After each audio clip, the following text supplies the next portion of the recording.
Okay, today's topic we have anticoagulants of comes under the cardiovascular drugs, and so coming first, let's see what is the coagulation.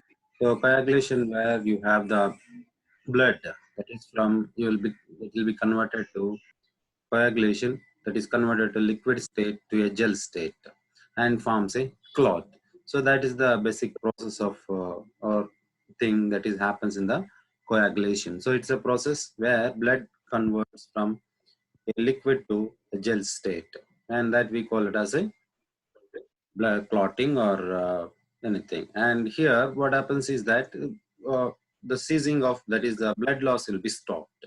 And then here the clotting can be of two processes. Clotting takes place in by three methods. So that is generally pathways. And so there are two pathways. One is intrinsic pathway, and you have started, we know that, and extrinsic pathway, and then there is a common pathway. For those, these two pathways will combine and will have a common pathway.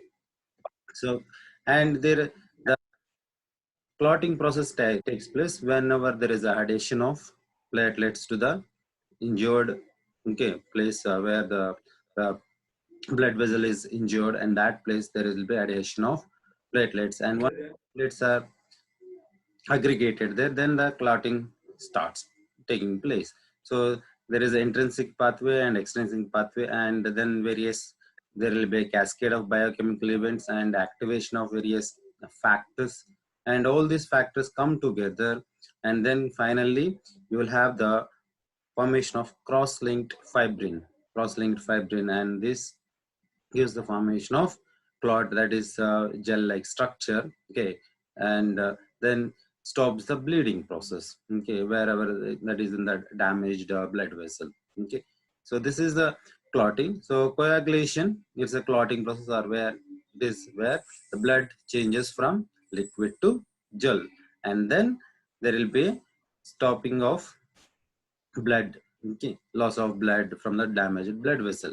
And so the pathways, in generally you know that intrinsic and extrinsic pathways, and these two pathways again combine, and you will have a common pathway. In the common pathway, so this, you remember that factor XA 10A, which is activated, okay, here from 10, factor 10, and here also factor 10.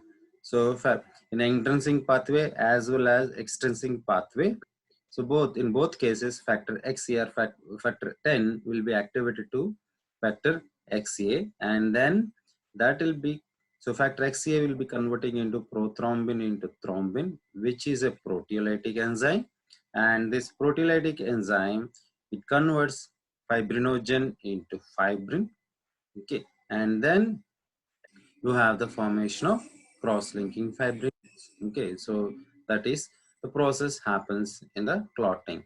So coming to the anticoagulants, okay, so here they just prolong the clotting process or clotting time, so they are called as anticoagulant drugs. So normally anticoagulant drugs are administered through the parenteral route, or now some we have the oral route anticoagulants also. So anticoagulants are the drugs which prevent, that is, which prolong the clotting, time. And what are the, okay, where you can use, what are the uses of this anticoagulant drugs? So you can use in the case of atrial fibrillation. We have already studied atrial fibrillation and antiarrhythmic drugs, and last class only we have learned that is coronary artery diseases and deep vein thrombosis means, formation of clot.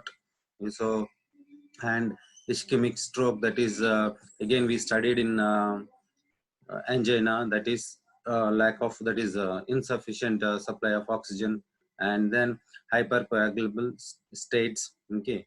So then myocardial infarction, pulmonary embolism, so that is formation of clots in the pulmonary veins, and restenosis means here, that is we know that stents will be, okay, whenever we use the stents, so there will be a formation of clots, and that we call it as a restenosis, and that is from stents. Okay, so these are the areas where you can use the anticoagulants. So these are the conditions which you can manage with the anticoagulant drugs. So you can use to manage the atrial fibrillation, okay, and coronary artery disease, deep vein thrombosis, ischemia, hypercoagulable states, myocardial infarction, and pulmonary embolism and restenosis. So these areas you can use the anticoagulants.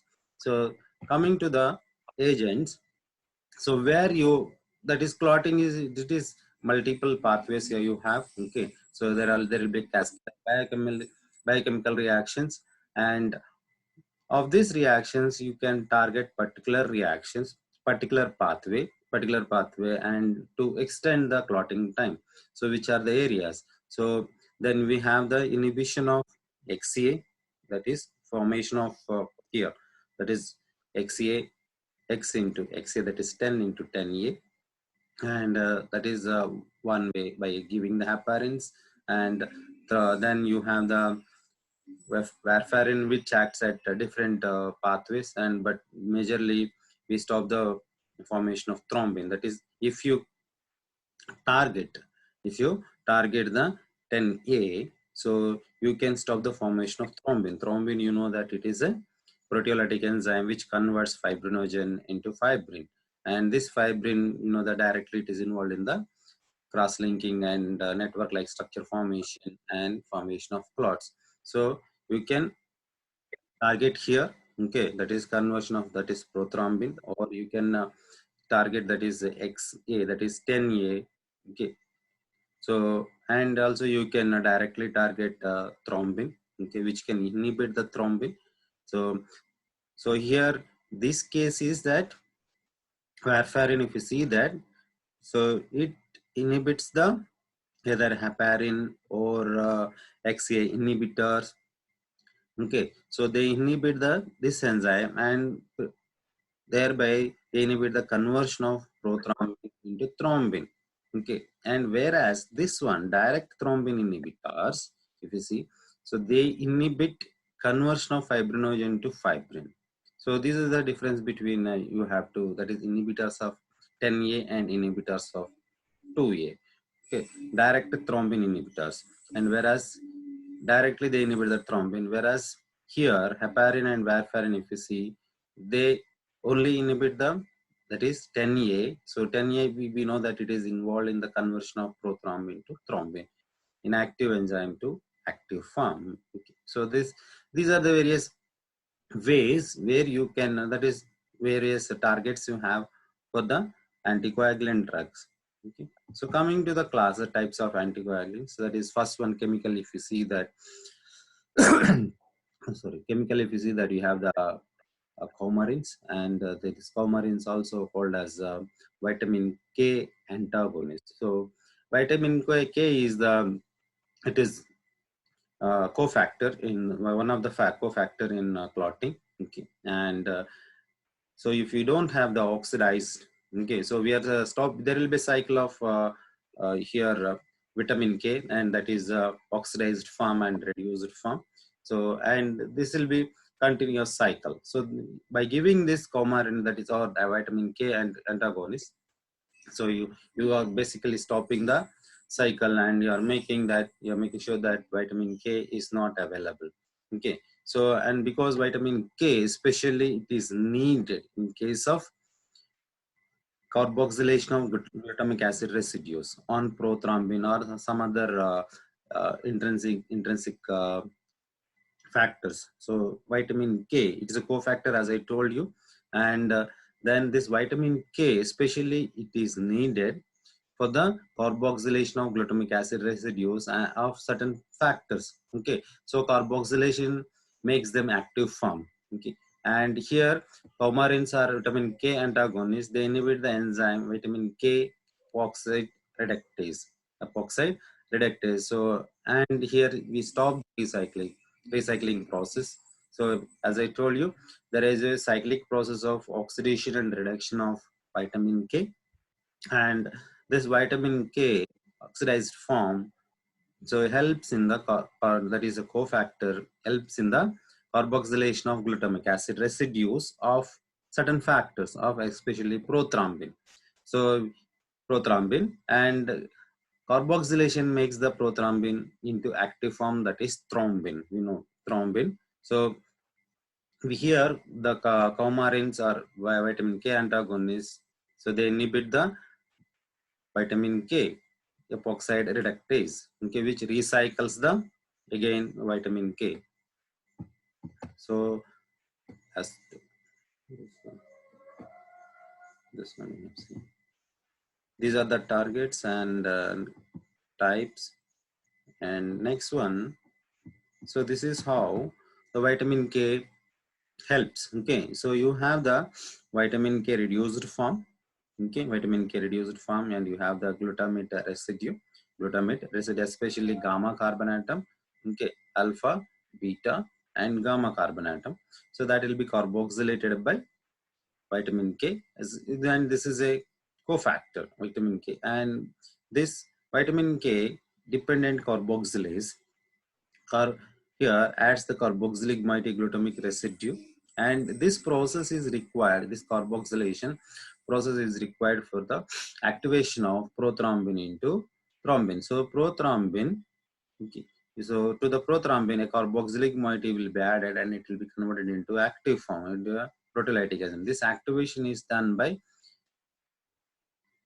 carboxylase enzyme, but that carboxylase enzyme is in turn dependent on the vitamin K. Vitamin K. This is how it helps in the activation of certain cofactors. So this is how the recycling of vitamin K will be the vitamin K. So here you have the reduced form of vitamin K, and then this vitamin K reduced form, what it does is that it carboxylates the glutamate, okay, of the factors 2, factor 7, factor 9, factor X. Okay, so these glutamic acid residues of these factors will be carboxylated and they'll be converted into active forms, and then the reduced vitamin K will be converted into oxidized vitamin K, that is in the epoxide form, and then further this is recycled, okay, into reduced vitamin K for the next cycle. So, and that is done by recycling is done by, that is oxidized form will be again reconverted into reduced form by vitamin K epoxide and vitamin K reductase. These are the enzymes. Okay, and vitamin K, that is coumarins are antagonists. What where they act is that they stop this enzyme. They stop these enzymes because we know that this reduced form is required for activation of these factors through the carboxylation. So these factors has to be carboxylated and get converted into active forms.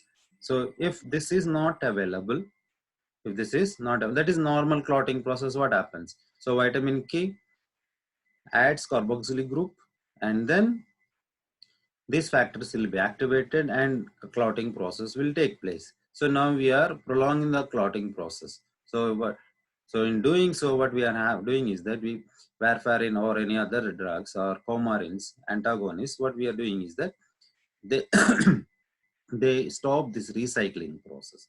Recycling, that is oxidized form of vitamin K, will not be converted into reduced form. So if this is not available, so these factors will not be activated. If these factors are not there, clotting time will be prolonged. So this is the mechanism of action of vitamin K antagonists. So vitamin K antagonists, so they stop the enzyme vitamin K epoxide, and thereby make sure that this reduced form is depleted. Reduced form is depleted and it is not available.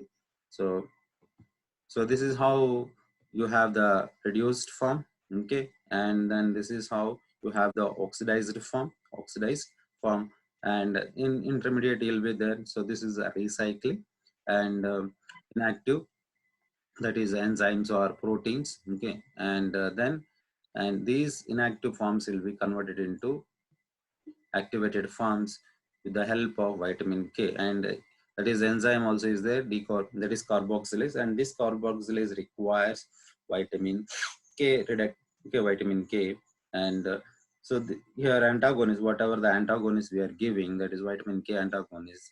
So they see to that this is not available. Okay, and they basically stop the recycling process from oxidized form to again reduced form. And examples you have coumarin, vitamin K inhibitors or antagonists, coumarin, warfarin, and phenandione. So these are the drugs which we can give as a vitamin K antagonist. So the base vitamin K antagonist, as I told you, okay, it is vitamin K. Uh, if you see vitamin K, and it is a cofactor, and this cofactor which is required for the carboxylation of the, especially gamma carbon atom carboxylation, okay, of glutamate residue, and this glutamate residue carboxylation activates the factors and which are involved in the clotting and activate, and then thereby clotting will be there. And whereas here your vitamin K inhibitors, they stop the recycling process of vitamin K, that is oxidized form to reduced form, and thereby they prolong the clotting time. So, and examples you have here, that is coumarin and warfarin and phenandione. So next one you have, this is very simple topic, and we don't have to go much into that.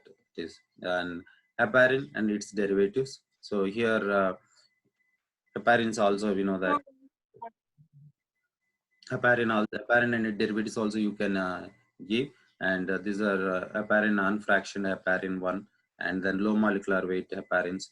So these you can give to prolong the clotting time. Next one, this is, I don't think so you have this in your syllabus, I don't know, but for the your sake to know that they have further information on anticoagulants. So third one is synthetic pentasaccharide inhibitors of factors XA, and we discussed this 10A. So this 10A, okay, so where this involves in the conversion of, it involves in the conversion of, here you can see, show you, it involves the conversion of factor A. Okay, it involves prothrombin to thrombin, prothrombin factor 10A. So here we are giving,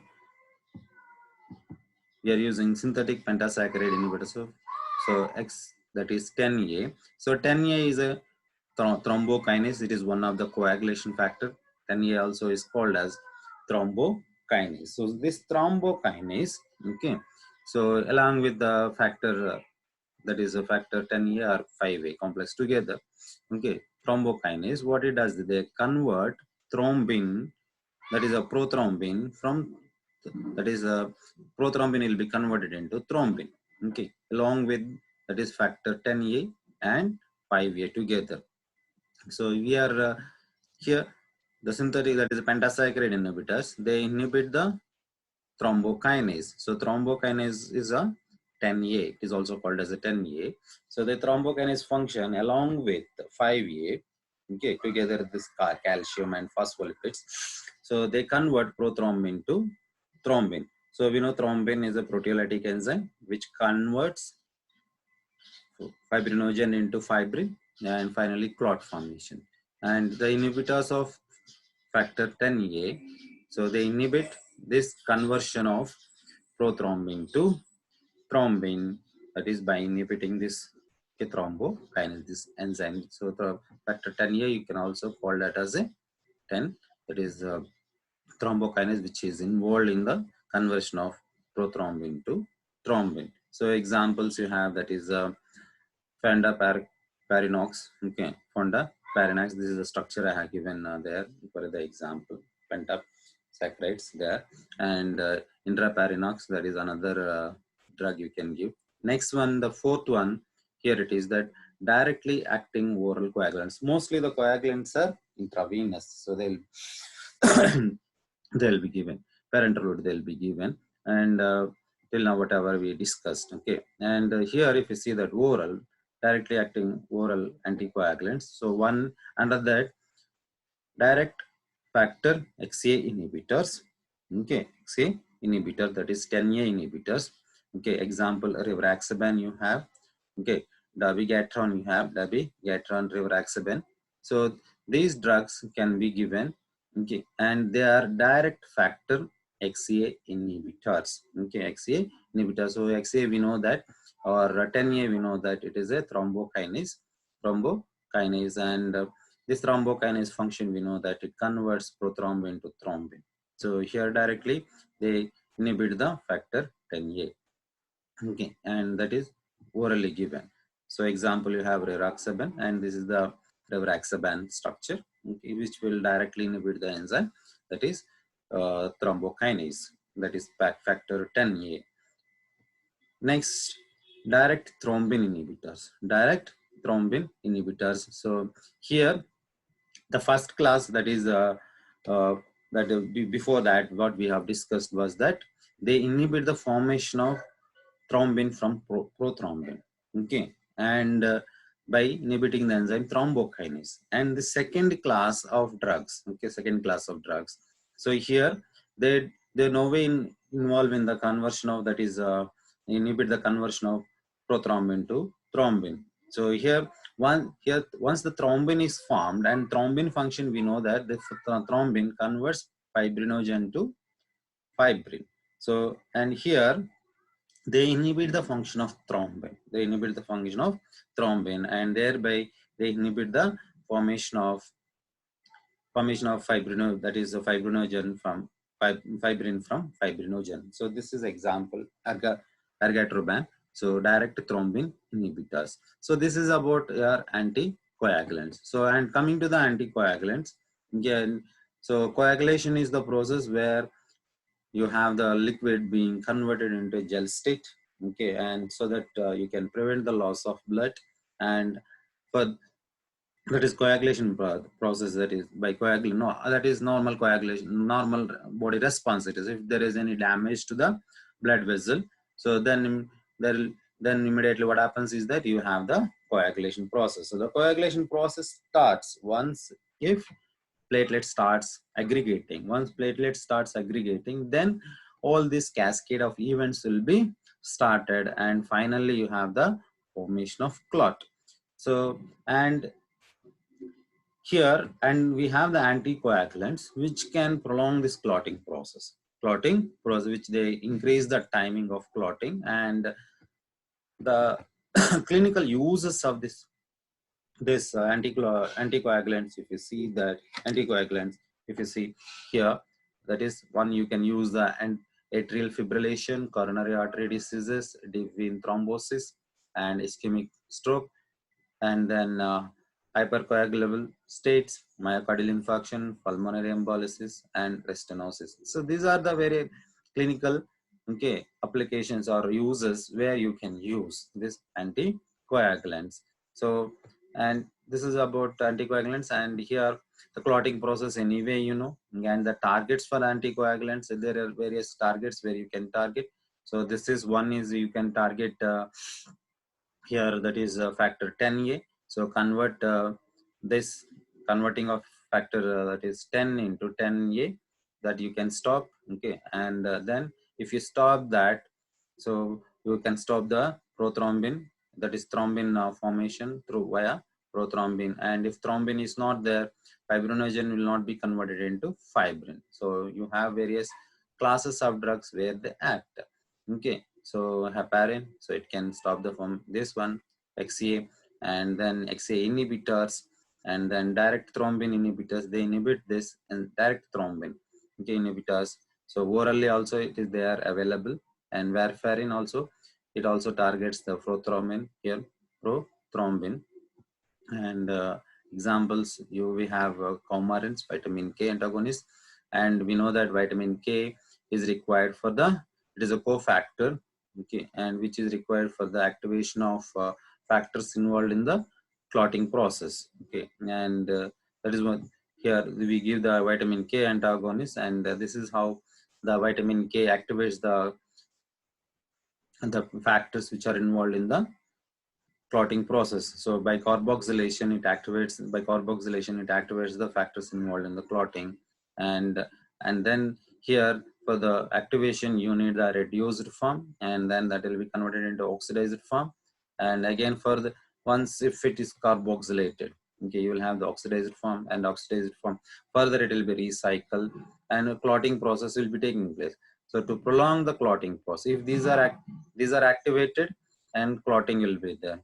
And once if you make sure that this is not available and this will not be activated, and clotting process will take place, will be slowed down, and so thereby here what you are doing is that you are stopping this reduced form formation by inhibiting the vitamin K epoxide.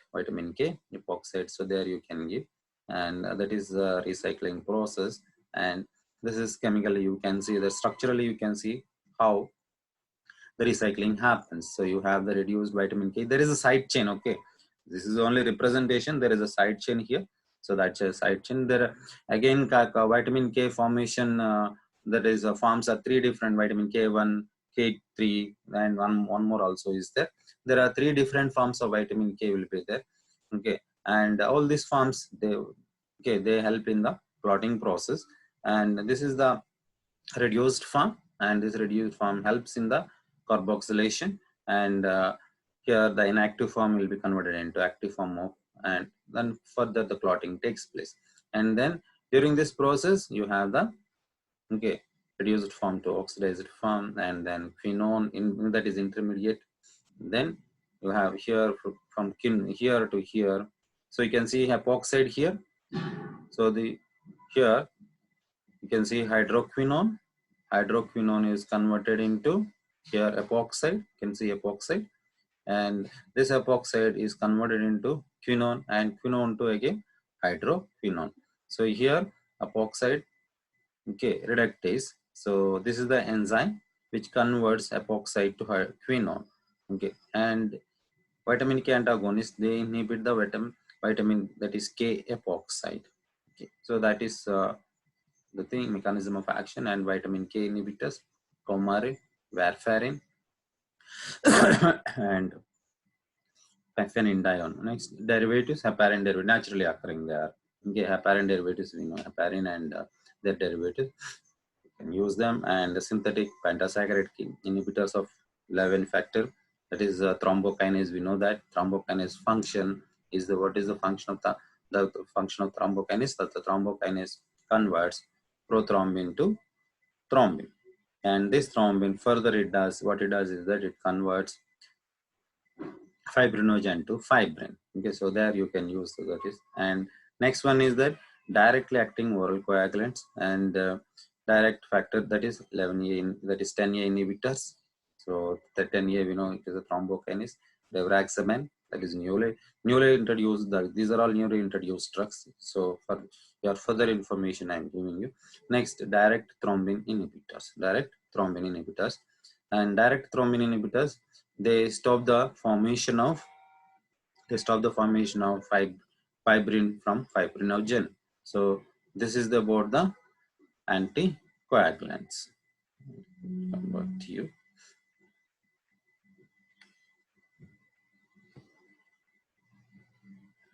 Yeah.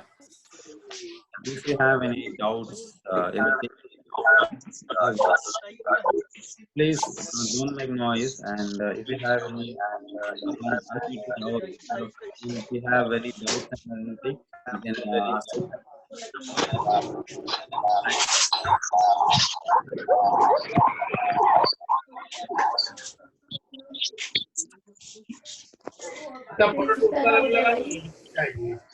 White